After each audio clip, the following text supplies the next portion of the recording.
My late husband, William, had 2 children from 2 previous relationships. Alyssa, who's now 30, was from his first marriage. His first wife died when Alyssa was 5. A few years later, he had Logan, who's now 22, with his then girlfriend, Brenda. It was a very short-lived relationship. By the time I married William, Brenda had moved Logan to London, where she was originally from. Logan would fly out to visit a couple of times a year, with William and I going over there as well. We were never super close given the distance. Alyssa and I did build a bond as we lived together full-time, and I ended up adopting her. William and I also had 2 children together. When Logan was 13 and Alyssa was 21, William was diagnosed with cancer. He deteriorated quickly. We both tried to pay for Logan to come out to say goodbye, but Brenda kept saying it wasn't a good time. Unfortunately, William passed before he could see his son one last time. William's request was to be cremated and have the ashes spread at the end of his favorite trail. Once again, I insisted on paying for Brenda and Logan to come back to the States. Brenda kept putting it off. First saying she didn't want to disrupt the school year.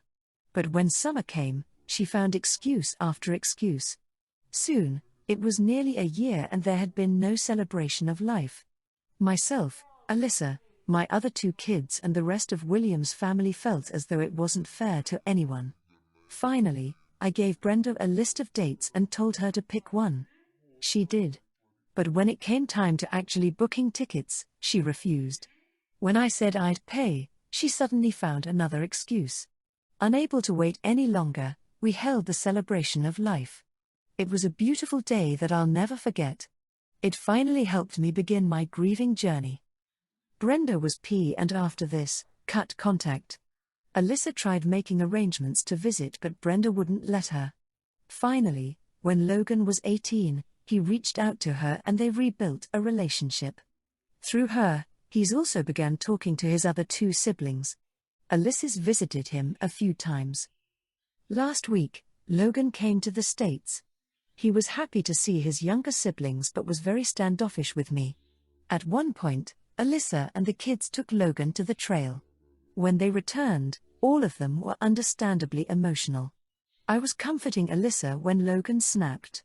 He said it wasn't fair I held the celebration without him and that he missed his dad's funeral.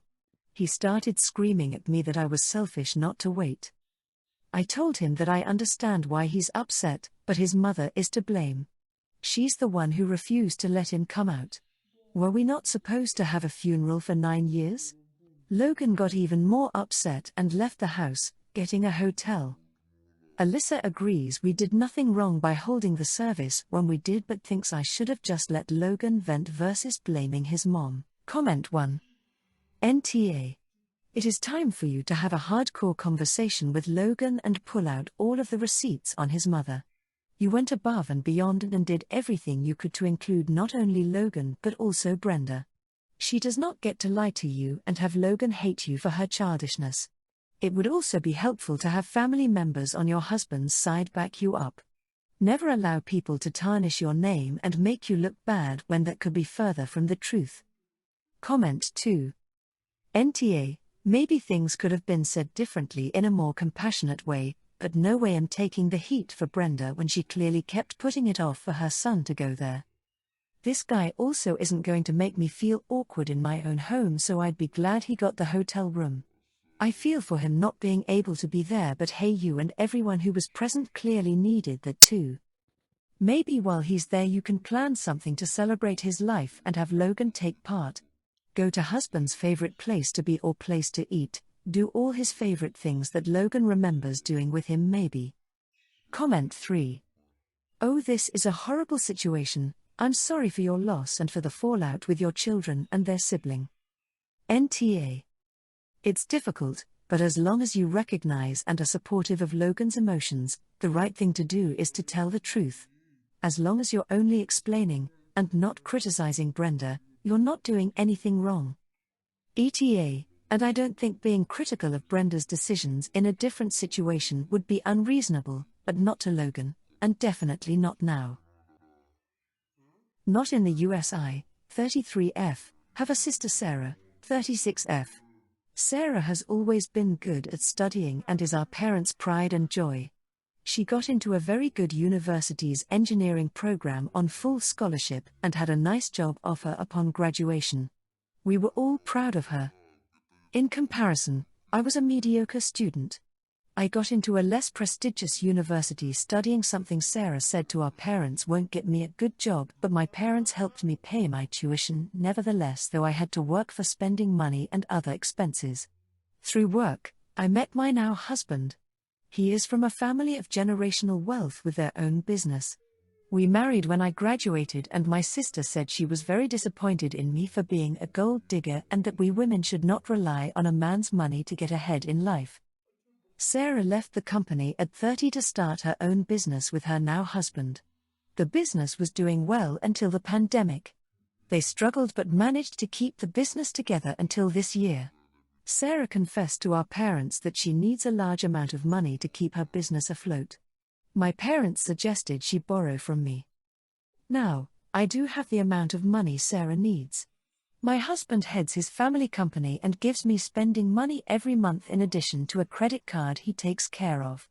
I don't work, my days are spent looking after our 2 sons and, for a few days a week, keeping his mom company.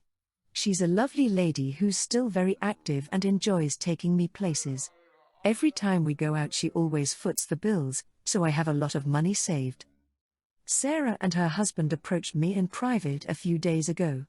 They asked to borrow money from me, with detailed plan on how to pay me back, though with much lower interest than from a bank and a contract.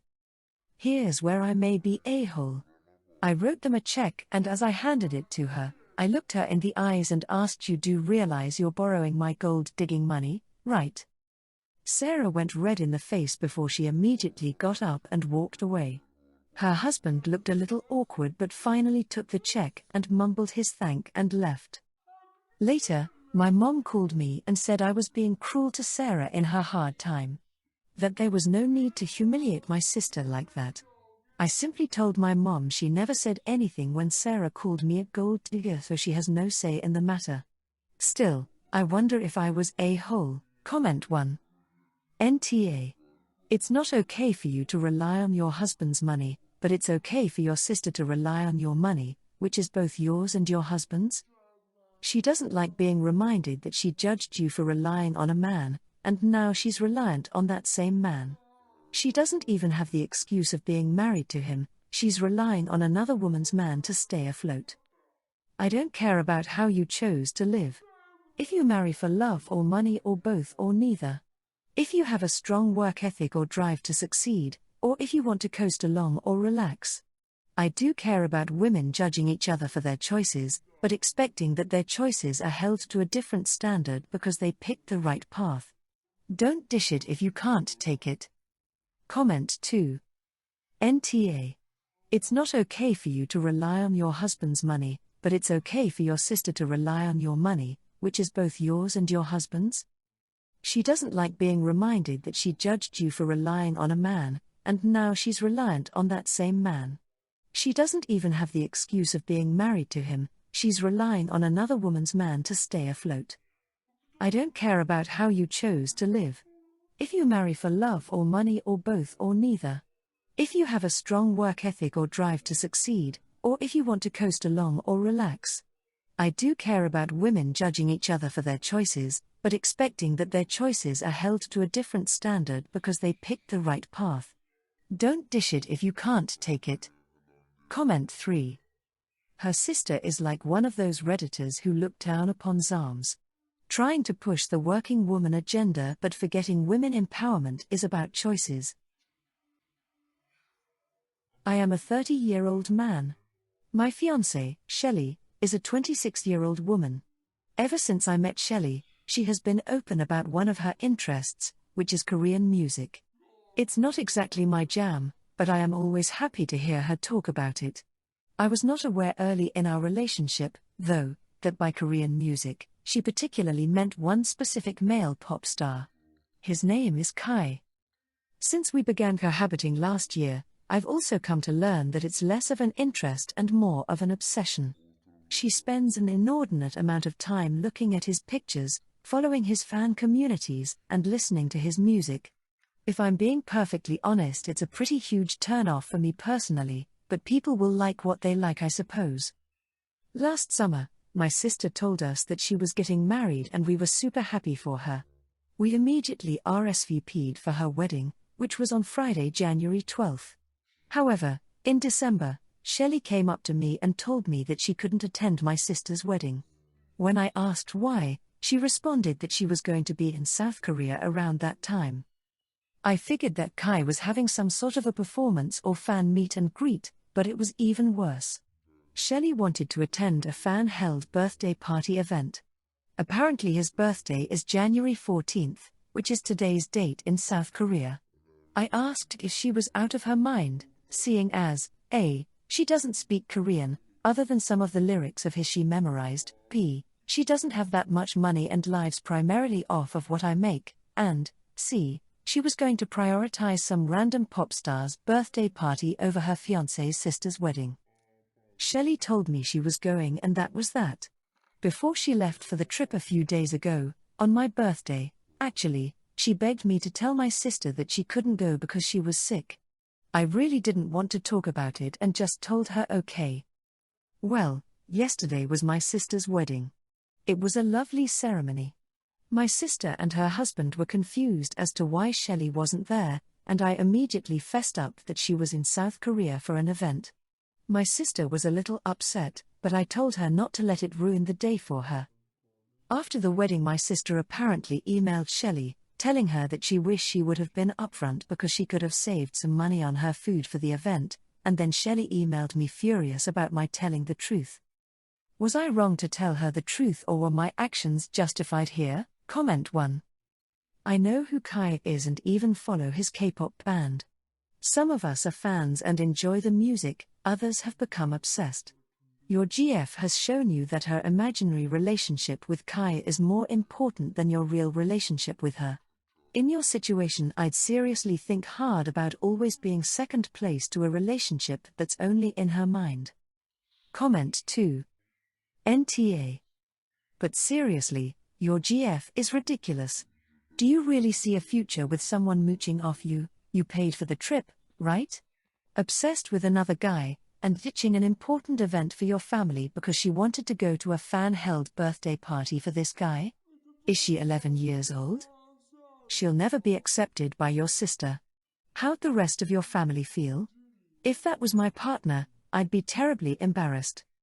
You are dealing with a partner that is not mature enough to be in a relationship. She may have mental health issues or developmental delays. Also, when people show you who they are, listen. Comment 3. NTA. There's a reason that she feels ashamed to admit that she missed her future sister-in-law's wedding for an event in South Korea. It's not your job to perpetuate her lies.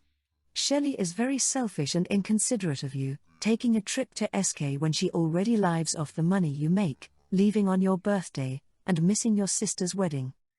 This is getting into addict behavior.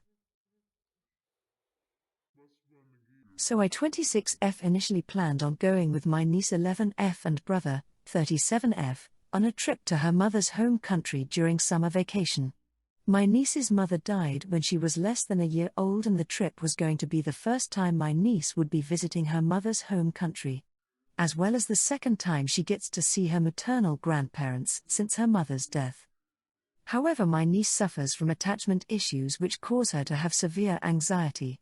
As a result, she has panic attacks whenever she goes to unfamiliar places without her dad or I present. Short trips to nearby places are fine with just her dad, but because this trip will be for a month and somewhere far away that is very different from what she's used to, I have to be present for the trip to happen. I had agreed to the trip about a year ago under the pretense it would likely happen in July of this year.